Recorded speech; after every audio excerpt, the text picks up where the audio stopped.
a sala do nosso museu. Essa sala tem o nome da origem, porque como eu falei para vocês lá fora, aqui vai mostrar para vocês a origem da geografia daqui do Chile e explicar o porquê o Chile é um dos melhores países para o cultivo da uva e também para a produção de vinhos.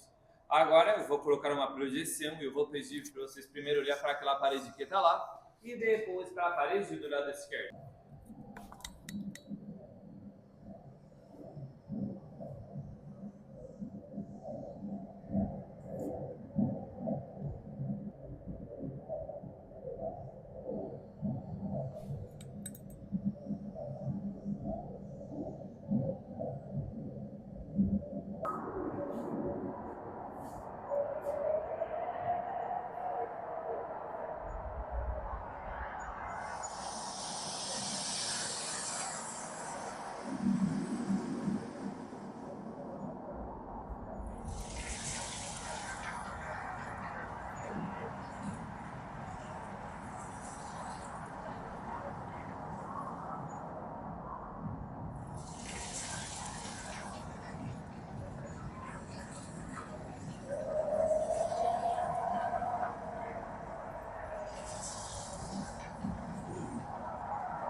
Tá bom. Pessoal, os vales aqui do Chile foram formados durante milhões de anos através do movimento das placas tectônicas, porque o Chile está bem em cima da união da placa sul-americana com a placa de Nazca, tá bom?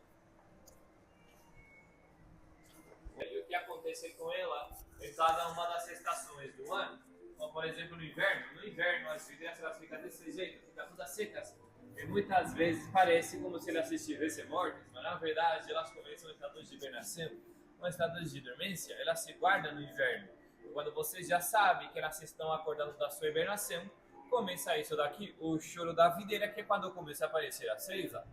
Depois disso temos a brotação, que começa a última semana de agosto e a primeira de setembro, a floração, que é quando começa seu ciclo reprodutivo, a coagulação, que quando a uva começa a concentrar o mosto dentro dela, simplesmente ela começa a crescer, e a pinta, que é quando a uva começa a mudar a sua cor, quando começa a pegar essa cor roxa, no caso a uva verde, ela fica transparente, é quando você já sabe que elas estão prontas para ser colhidas. E o tempo da colheita pode variar dependendo da uva. Se for uma uva branca, a colheita começa as últimas 2 semanas de fevereiro e março, e se for uma uva tinta, março, abril e a metade de maio. Depois disso, temos a colheita tardia, só que a colheita tardia para fazer vinhos doces ou para harmonizar com uma sobremesa. E como funciona? Então eles deixam a uva mais tempo do normal no parreiral e esperam praticamente a uva virar uma uva passa, porque desse jeito a uva consegue concentrar melhor o açúcar, a glicose e a frutose. Depois disso, no outono, a queda das folhas e a poda. E aqui nesse ponto começa novamente o ciclo. Tudo isso aqui no Chile acontece somente uma vez por ano. Eu sei que no Brasil, por exemplo, na Bahia, acontece 2 ou até 3 vezes por ano, isso por causa do clima, que acelera mais cada um desses processos. Tá bom?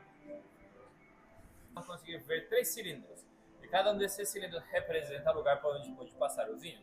Por exemplo, esse daqui, os tanques de aço inoxidável, os barris e a garrafa, e também seria a parte da mão de obra dentro do que é o terroir. Agora eu vou convidar vocês para ir parando em cada uma dessas estações assistindo os vídeos e procurando as informações que tem na parte de trás. E qualquer dúvida ou pergunta, eu tô aqui para ajudar vocês. Se quer reclamar que a comida daqui é cara, eu tô aqui também, tá bom? Se você prefer, fiquem à vontade, que daqui a pouco. Vamos. Bom, gente, vamos ver atrás do barril o significado, o que é a sequência. Olha que maravilhoso. Vale a pena ficar aqui nesse vídeo, é longo, mas vale a pena, vamos ver?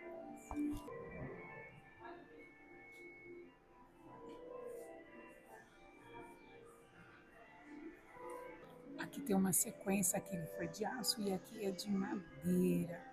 Bem da sequência. Olha, gente, o privilégio que vocês estão tendo, algo assim, indiscutível, né? Apreciadores de vinho.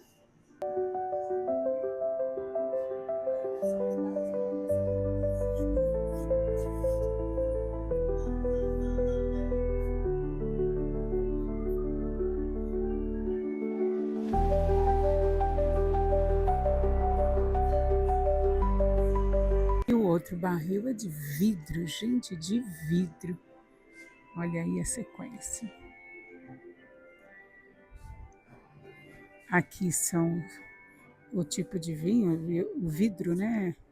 Verde, um mais escuro, um preto, um transparente e um amarelo. Aqui estão as garrafas.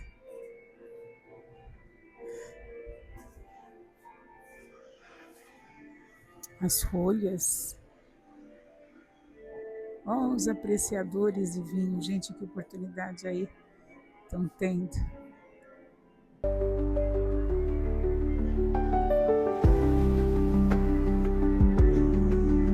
São cultivadas hoje pela vinícola, aqui são 24, né? Temos, por exemplo, Carmenere, Merlot, Petit Verdot, Carignan, Torontel, Cabernet Sauvignon. E cada uma dessas uvas tem as suas próprias características na sua morfologia e ampelografia. Se vocês param para olhar, muda o tamanho e a forma do cacho, né? Muda também o tamanho e a cor da uva e muda também o tamanho, a cor e a forma da folha, né? Se vocês olham, a única que tem uma cor diferente é a Carmenere, né? Que tem uma cor vermelha tipo carmim, por isso que esse é o nome, tá bom? Agora, meus amigos, vamos continuar andando por aqui. Meus amigos, sejam muito bem-vindos aqui ao Aromário. Aqui desse lado temos dois quadros que foram feitos por um artista digital, que seria a representação dos vinhos. Por exemplo, o quadro do lado esquerdo representa o vinho branco com suas notas aromáticas, notas como, por exemplo, de limão, maçã verde, de pera e laranja, e do lado direito a representação do vinho tinto com suas notas, notas como, por exemplo, de chocolate, figo, cinza, fumaça, ameixa, mora, café. Aqui no meio uma paleta de cores, com diferentes cores que poderia ter um vinho, e aqui no meio mostra como muda a cor do vinho quando ele começa a envelhecer. E aqui nessa parte, pessoal, vocês vão ter que ativar um dos nossos sentidos mais importantes, que seria o olfato, para que vocês percebam as diferentes notas aromáticas que poderia ter um vinho.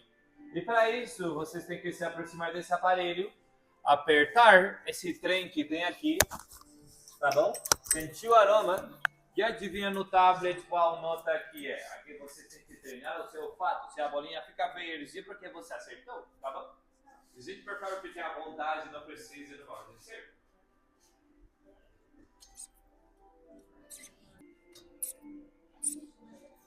Sentindo.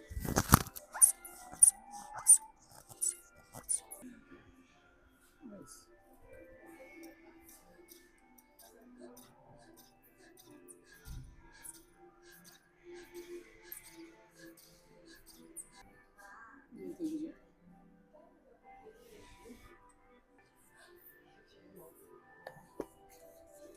Aqui é para você testar o seu faro, o cheiro do vinho e se tem a nota certa. O sentido tá bom.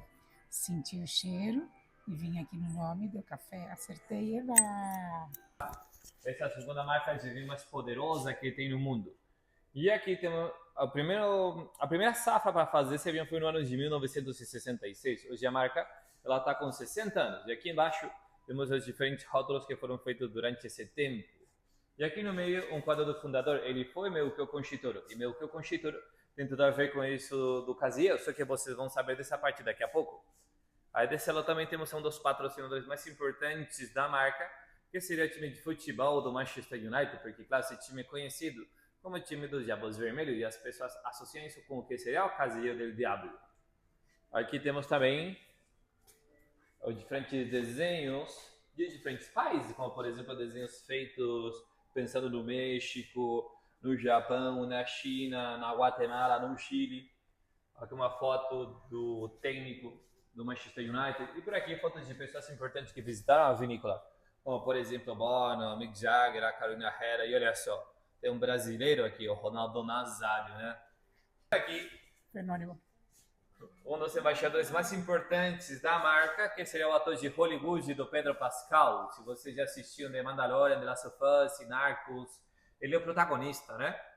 E por aqui também uma linha do tempo com os principais acontecimentos da nossa vinícola, desde o ano da sua fundação, no ano de 1883, até o ano passado, 2025, tá bom?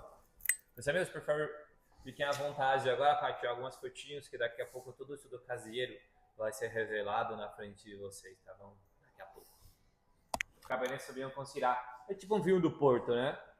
Esse vinho passa 20 anos dentro de barricas de carvalho francês e é um vinho que é bem exclusivo, porque somente é vendido aqui na loja, você não acha em lugar nenhum. Esse daqui. Qual vinho? Esse daqui. Esse aqui? Exatamente. Não sinto mais não. Colocado nas condições de temperatura. Só que aquela temperatura 100% natural, aqui não funciona com ar-condicionado. E é porque essa adega é uma adega subterrânea que foi construída a 4 metros debaixo da terra. E como ela está debaixo da terra, né? O sol não aquece ela. E uma outra coisa que também faz o pessoal que trabalha aqui é molhar o chão, as paredes, o teto até os barris. É por isso que se vocês olham ao seu redor, dá para perceber que o chão e areia, porque a areia tem a função de reter também durante mais tempo a umidade do lugar. E uma outra coisa interessante dessa adega é o material que usaram para construir ela. Que é um material que se chama calicante, que é uma mistura de cal, de areia e também clara de ovo. Haja ovo, né? E é porque a clara de ovo tem propriedades isolantes e também ajudava para dar liga, porque naquela época não existia o cimento, então eles usavam o calicanto, um material que é bem eficiente, porque essa adega já aguentou vários terremotos. Será que o material é bom? Ou será que o diabo cuida até hoje dessa adega? O material é bom. Isso mesmo, amiga, muito bem. E olha, aqui embaixo também tudo é produção real. E dentro dessa adega é o lugar onde começa o tempo de guarda do vinho ícone da vinícola, que seria o vinho Dom Melchior, que esse nome é uma homenagem de um profundador. E esse vinho ele já foi premiado várias vezes. Em novembro de 2024 foi eleito o melhor vinho no mundo no jornal do Wine Spectator, o vinho catador. Por isso que é um vinho super importante para a nossa vinícola, tá bom? Olha, gente, agora quem quiser tirar uma foto, fique à vontade, tá? E daqui a pouco o bicho pega. Isso, Tem que vai virar na chama. tem a luz. Isso, tem a chama. Isso, vai ficar melhor.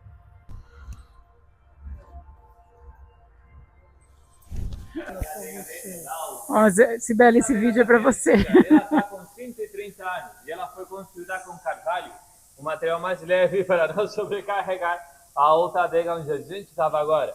De uma diferença importante entre essas duas adegas, sei que aqui é climatizado, ou seja, aqui funciona com ar-condicionado. E a temperatura quase sempre é de entre 10 a 14 graus, e a umidade de pelo menos 80%, mesmo no verão, que é muito quente, mesmo no inverno, que faz muito frio, tá bom? Esse barulho que vocês conseguem ouvir agora é o barulho dos aspersores. A sua função é colocar micropartículas de água acima dos barris para manter a madeira hidratada, porque o que acontece? Se a madeira ela fica desidratada ou resseca, o poro que está dentro do barril começa a ser aberto aos poucos, aí começa a entrar mais oxigênio e tristemente o vinho pode virar vinagre, um vinagre bem caro, por isso é importante cuidar da temperatura e da umidade do lugar. E aqui dentro também tudo é produção real. Desse lado, começa o tempo de guarda de um vinho que vocês vão degustar daqui a pouco, que é da marca Terrúneo, tá bom? E a linha que vocês vão degustar depois também. Meus amigos, por favor, fiquem à vontade para tirar algumas fotinhas, tá? Bom, gente bonita, estamos continuando com todo esse trajeto, esse passeio, esse conhecimento do vinho. Você viu que desde lá, o fundador do vinho, a explicação que o rapaz está dando, e aqui nós estamos num barril, venha cinegrafista, nós estamos num barril totalmente diferente daqueles que vocês viram, e esse é um barril que ele sustenta com ar-condicionado já condicionado, que já não é tão natural quanto o outro. Então, esse é os barris que conservam os vinhos, e com temperatura bem linear, independente do clima esteja frio ou calor. Oi? Ó, ele é real, tá bom? Ele é real. Ele abriu a porta, também um susto. Ficou buena, salió buena, salió buena. Não é uma assombração, tá bom? Ele é real.